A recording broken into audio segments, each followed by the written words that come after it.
Good afternoon, I'm Ivana Paposhenko reporting for ULI Students Competition 2025 Europe from Berlin, Germany. I finished Bachelor of Architecture at Technical University of Berlin, and right now I'm working as an intern in Zurich in architecture office. I'm particularly interested in how thoughtful multidisciplinary collaboration can lead to great changes and solutions in urban design. We all are international students with great background and great knowledge, and I'm really looking forward to show you our projects. And now over to you, Sebastian, for more on this story. Hello, my name is Sebastian and I'm reporting from Dublin in Ireland to ULI Hines Competition 2025. I studied my master's in real estate and my bachelor's degree in planning and development, and I'm interested in how we can create and enhance urban solutions for the protection of our biodiversity in cities and sustainability in building energy efficiency. I hope to participate in the challenge. Now, up to you. Thank you, Sebastian. And now, reporting live from Geneva Central Station, this central hub. Very busy, as you can see. I'm Mohammed Ali.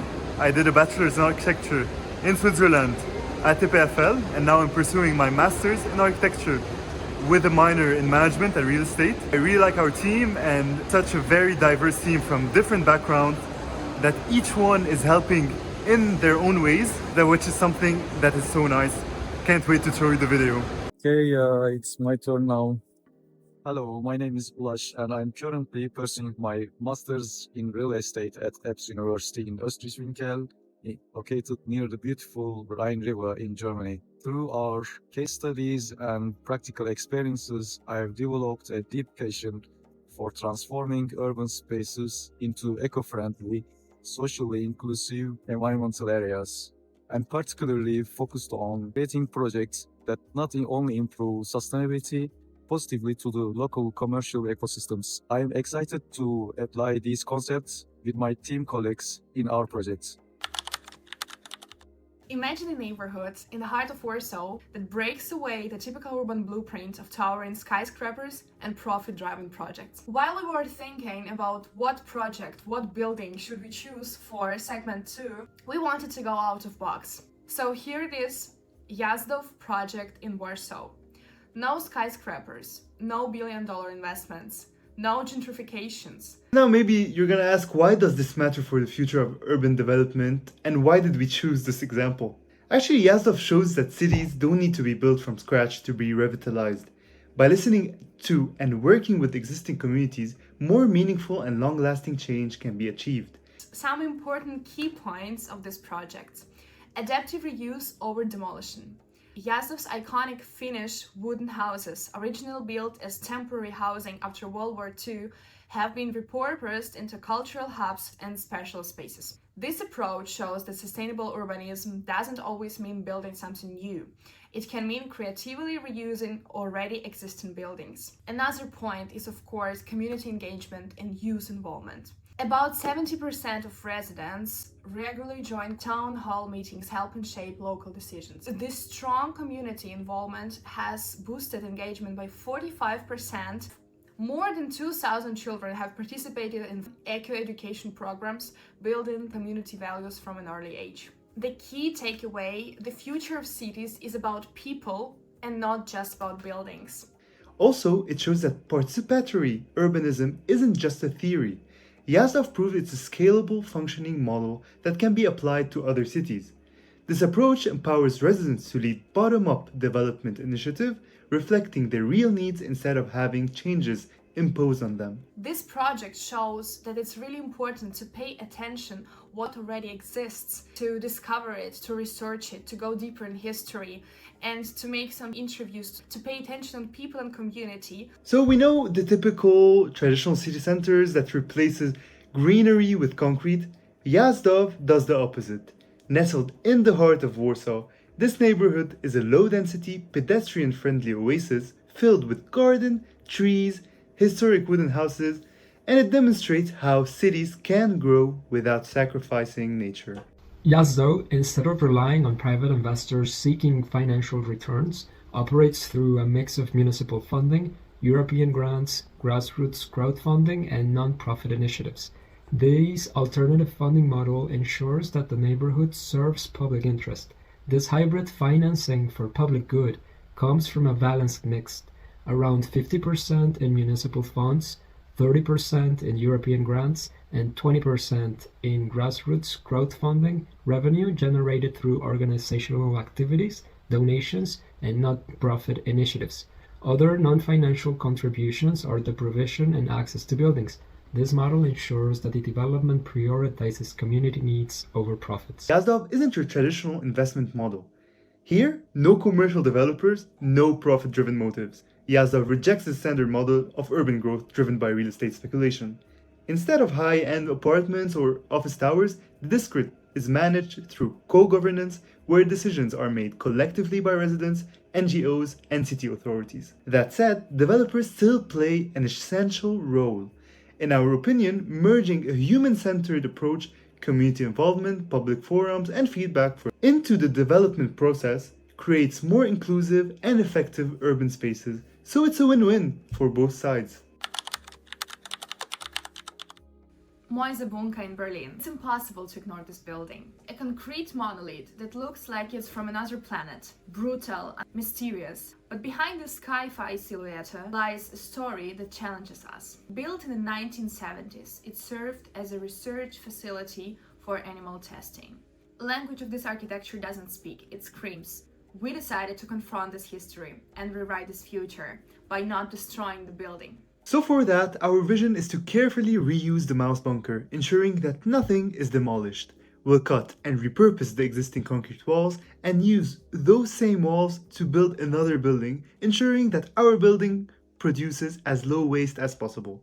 So our concept is to open up the facade, creating large open spaces that bring light and life into the building. By integrating new elements with the existing concrete structure, we aim to create a dynamic environment that blends the past with the present. Inspired by the building's history as a place once used for animal testing, we've chosen to reprogram the mouse bunker with a focus on animals and their importance in our lives. Our plan includes transforming part of the space into an animal shelter and veterinary, an animal cafe, and even a unique experience like puppy yoga. We will also create spaces for people with disabilities who rely on dogs for medicinal relief, giving the building a new purpose that serves both animals and the community. Since it's a huge building, on the other side of the building, we'll integrate a coffee shop, co-working spaces, restaurants, and retail areas to further activate the space and foster community engagement.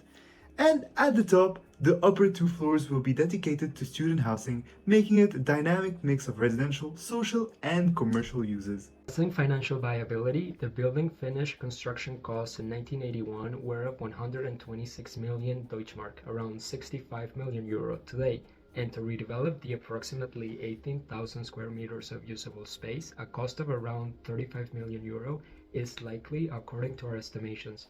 Renting such space at the lowest value for retail in Berlin to account for risk at 10 euro per square meter, the building would be having an income stream starting at 2 million euro per year. To make this ambitious project a reality, we outline a comprehensive investment and development strategy that entails public and private partnerships, multiple revenue streams, and community engagement and social enterprise.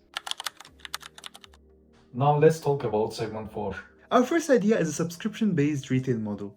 So we know that the streaming industry like Netflix evolved with subscription services, so we said that the retail spaces could adopt a similar strategy.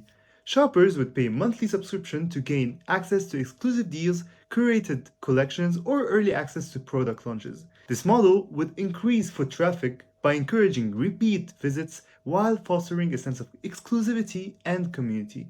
We explore innovative ways to transform retail spaces, taking inspiration from King's Cross redevelopment project in the UK.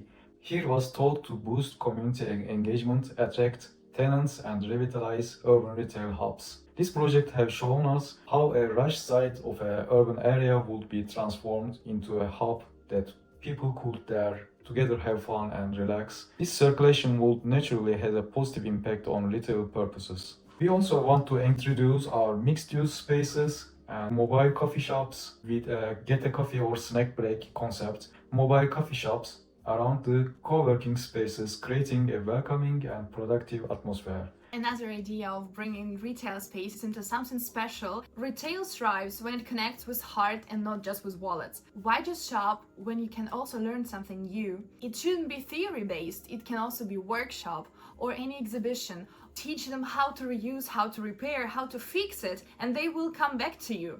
Why does it work?